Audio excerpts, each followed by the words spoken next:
পেশাদার ড্রাইভার। আমার প্রথম কাজ হলো আমি স্যারের কাছে চাবি আনি। চাবি এনে আমি গাড়ির কাছে আসলাম। আইসা আমার রেগুলার কাজ হলো আমি আমার চাক্কা আমি চেক করবো যে চাক্কা ঠিক আছে কিনা। আমি সামনের চাক্কাটা দেখলাম, সামনের চাক্কাটা ঠিক আছে। আবার আমি আমার পিছনে চলে যাব, পিছনের চাক্কাটা চেক করবো, পিছনের চাক্কাটা ঠিক আছে। আমি এখন বাম পাশে চলে যাব, বাম পাশের চাক্কাটা চেক করবো। বাম পাশের চাক্কাটা চেক করলাম। এবার আমি সামনে চলে যাব, সামনের বাম পাশের চাক্কাটা চেক করলাম। চারের চাক্কা আমার ঠিক আছে। আমার চার চাক্কা ঠিক করার কাজ হলো যে আমি সারা রাত গাড়ি চালাইছি রাত্রেবেলা, যে আমার গাড়িতে পেরেক ঢুকতে পারে চাকাতে, তারপরে হাওয়া কমে যেতে পারে। এই জন্য আমি চার চাকা চেক করলাম। আলহামদুলিল্লাহ আমার চার চাকা ঠিক আছে। এখন আমি গাড়ির ব্যাগডালা খুলে আমার ডাস্টারটা নিব। আমি ডাস্টারটা নিলাম। আমার গাড়ির ডাস্টারটা এইভাবে রাখতে হয় যে ডাস্টারটা অনেক দিন ব্যবহার করা যায়, এই জন্য এখন আমি গাড়িটা ডাস্টার মারবো।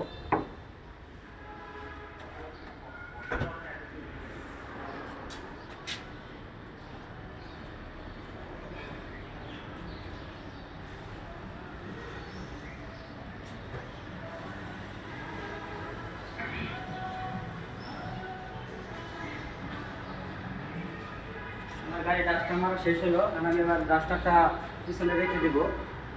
গাড়ির ডাস্টারটা এইভাবে ঢুকাইতে হয়, এইভাবে ঢুকালে গাড়ির ডাস্টারটা অনেক দিন ব্যবহার করা যায়। এখন আমি রেখে দেব। তারপরে এখন আমি আমার গাড়ির ব্রেকটা লাগিয়ে দিলাম। এখন আমি গাড়িতে ঢুকবো না। এখন আমি আমার গাড়ির সামনের বোনারটা খুলবো, খুলে আমি অয়েলটা চেক করবো। আমাদের 3টা অয়েল চেক করতে হয়।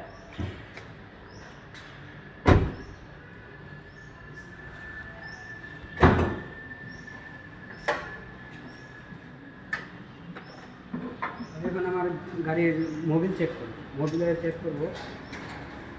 মোবিল অয়েল ঠিক আছে। এখন আমি ব্রেক অয়েল চেক করবো, আমার ব্রেক অয়েলও ঠিক আছে।